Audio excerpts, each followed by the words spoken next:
Prabowo Subianto kembali membuat heboh ya jagat dunia permedsosan karena dia mengeluarkan teriakannya yang sangat kencang itu di hadapan para pendukungnya.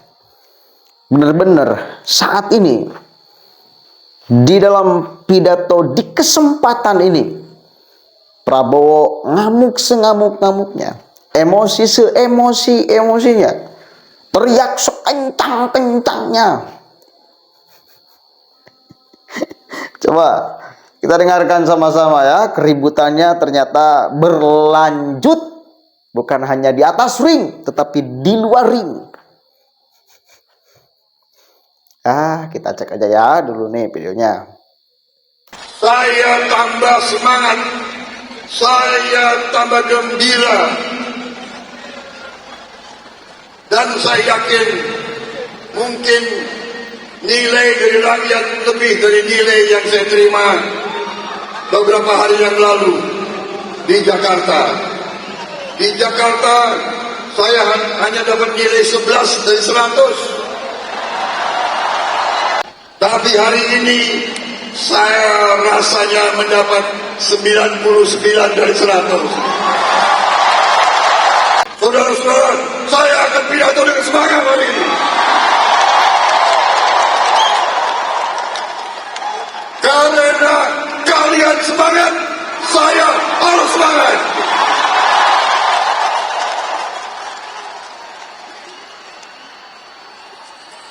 Saya yakin dan percaya rakyat Indonesia tidak mau pemimpin yang tukang omon saja.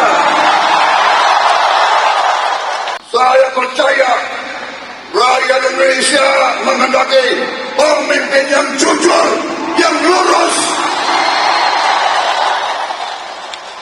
pemimpin yang satu kata sesuai dengan perbuatannya. Apa yang diucapkan itu yang ada di hatinya.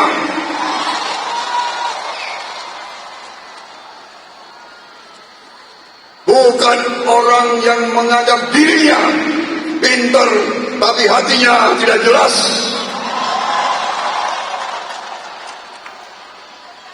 Mau bicara etik tapi tidak pantas untuk bicara etik.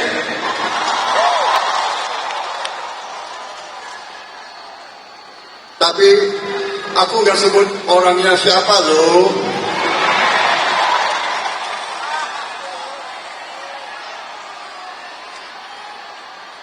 Sorry ya. Tim Prabowo Gibran adalah kelanjutan dari tim Jokowi. Kita tidak malu-malu mengatakan kita adalah kelanjutan dari tim Jokowi, saudara kalian. Bangsa Indonesia harus berani mengatakan yang benar itu benar, yang tidak benar itu tidak benar. Kita harus menghormati, menghargai, mensyukuri pemimpin-pemimpin kita yang baik, yang bekerja untuk rakyat, yang menjaga republik ini. Kita jangan menjadi maling kundang. Jangan kita kebaikan kita balas dengan pengkhianatan. Jerih payah dibalas dengan kedengkian. Jangan. Kita tidak akan menjadi negara yang baik. Oke. Nampaknya para pendukung Prabowo itu sudah sangat terbiasa dengan karakter ucapan Prabowo. Bahkan para pendukungnya yang meminta, saya harus kencang, teriak, semangat, atau santai. Para pendukungnya menginginkan untuk Prabowo itu kencang di dalam berpidato, semangat. Jadi di satu sisi itu bisa diartikan sebagai sebuah kemarahan, di sisi lain itu bisa diartikan sebagai sebuah ketegasan. Para pendukung Prabowo mungkin melihatnya itu sebagai sebuah ketegasan. Yang kita takutkan itu kan kemarahan Prabowo itu berubah menjadi sebagai sebuah kebijakan, takutnya itu, atau merubah kebijakan. Ketika dia sedang emosi, misal ada sesuatu yang mesti diputuskan, dalam situasi Prabowo sedang emosi, diputuskan aja dengan sembarangan. Itu mengeluarkan statement seenaknya. Itu yang kita itu khawatirkan gitu loh. Tapi saya mulai percaya bahwa di sekeliling Prabowo itu ada banyak tim. Saya itu rada respect kepada Prabowo di berbagai kesempatan. Saya sempat mendengarkan kata Prabowo, dia mengakui, saya itu tidak pinter, saya itu tidak pandai bicara, gelar saya itu ini, tapi di sekeliling saya dikelilingi oleh orang-orang pintar. Jadi kalau kemudian saya mau memutuskan sesuatu atau mau menganalisis perkara, saya kumpulkan orang-orang yang ahli di bidangnya untuk melihat, untuk memberi masukan kepada saya. Itu di sana saya respect sekali ketika Prabowo berkata jujur seperti itu. Itu respect. Serius. Acara apa ya? Kemarin pas dialog di yang 3 orang itu, Ganjar ada, cuma di beda waktu ya. Kemudian Anies juga ada, Prabowo juga ada. Nah, Prabowo berbicara seperti, saya itu bukan orang pintar. Dia mengakui. Tapi di sekeliling saya orang-orang pintar, di sekeliling saya profesor. Nah, itu. Ya mudah-mudahan karena gini loh, Prabowo itu potensi jadi loh. Potensi. Ada potensi.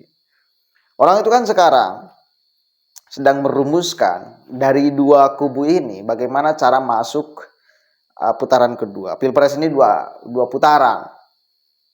Sudah tidak berbicara tentang mengalahkan Prabowo Subianto, tetapi masuk ke putaran kedua. Bahkan sekarang itu sudah mulai pemberitaan gayung bersambut akan terjadi koalisi 01 dan 03 itu ya. Kalau kemudian masuk putaran kedua. Diskusinya di sana. Bukan diskusi tentang bagaimana caranya mengalahkan elektabilitas Prabowo, bukan. Tapi berdiskusi bagaimana caranya bisa masuk putaran kedua. Bagaimana caranya supaya Pilpres ini 2 putaran, bukan 1 putaran. Tuh. Artinya itu sudah susah mengalahkan Prabowo untuk kemudian kalah di putaran pertama. Udah pasti lolos. Justru Prabowo dengan timnya itu menginginkan untuk 1 putaran. Kan gitu. Itu fakta. Terlihat dari realitas bahwa 01 mulai membangun komunikasi dengan 03. 01 membangun komunikasi dengan 03.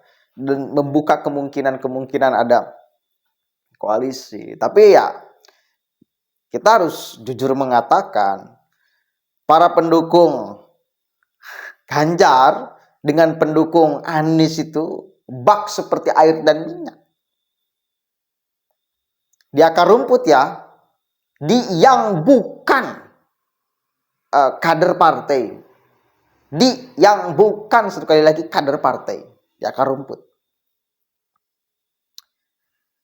Seperti air dan minyak. Bisakah, mampukah mengkonsolidasikan kepada basis-basis pendukungnya? Misal Ganjar nanti kalah di putaran pertama, untuk para pendukungnya pilih Anies. Rasanya sangat susah sekali. Atau misal Anies kalah di putaran pertama, apakah para pendukung Anies ini akan memilih Ganjar? Di sana ada PDIP. Kita tahu sama-sama bagaimana tuh. Misal pendukung Anies Baswedan yang di Petamburan aja, cek statement Kang Bahar, cek statement Kang Habib Rizik sampai sekarang. Bagaimana kepada Emak Banteng gitu, kepada Megawati Soekarno Putri, itu susah disatukan. Mungkin para elitnya bisa, karena sama-sama punya kepentingan. Tetapi di akar rumput ini Pak, seperti air dan minyak, susah disatukan. Mungkin ada yang berargumen gini, Kata siapa seperti air dan minyak? PKB juga yang dipersepsikan seperti air dan minyak dengan PKS bisa menyatu. Ya, itu para elitnya, elit-elit PKB. Di akar rumputnya juga pecah, saya yakin. Basis-basis yang diklaim oleh PKB juga pecah. Yang diklaim oleh Caimin, misal NU, warga NU akan dibawa, diseret untuk bisa memilihnya karena kader NU, pecah itu. Jadi nggak bisa satu suara, nggak bisa bulat, pecah, dan pecahannya lebih banyak ke orang lain daripada ke Caimin. Kenapa? Karena memaksakan sesuatu yang sebetulnya tidak boleh masuk lalu dipaksa masuk. Ini kan sesuatu yang sebetulnya tidak akrab lalu diakrab-akrabkan, itu kan pura-pura akrab pada akhirnya. Jadi nggak enak kan? Kan nggak enak. Makanya kalau kemudian tetap dipaksakan berkoalisi antara 1 dengan 3 di putaran kedua, maka tidak bakalan bisa solid. Pasti bakal pecah. Pecahnya banyak. Bahkan cenderung menurut saya bakal tetap milih Prabowo Subianto. Kalau pecah dari kubu Ganjar ya, pecahannya banyaknya bakal masuk ke Prabowo Subianto. Begitupun sama bila Anies kalah di putaran pertama, pecahan yang banyak itu saya curiga bakal ke Prabowo juga loh. Secara mereka pernah akrab kok dengan Prabowo. Kalau kita ambil satu sampel Petamburan ya, atau bisa berkoalisi dengan PDIP mendukung Ganjar Pranowo,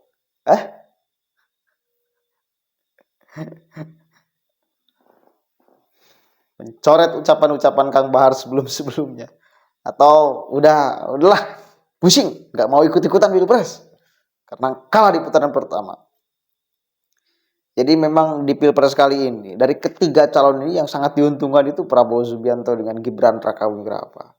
Mau tidak mau, suka tidak suka, diakui atau tidak, itu faktanya.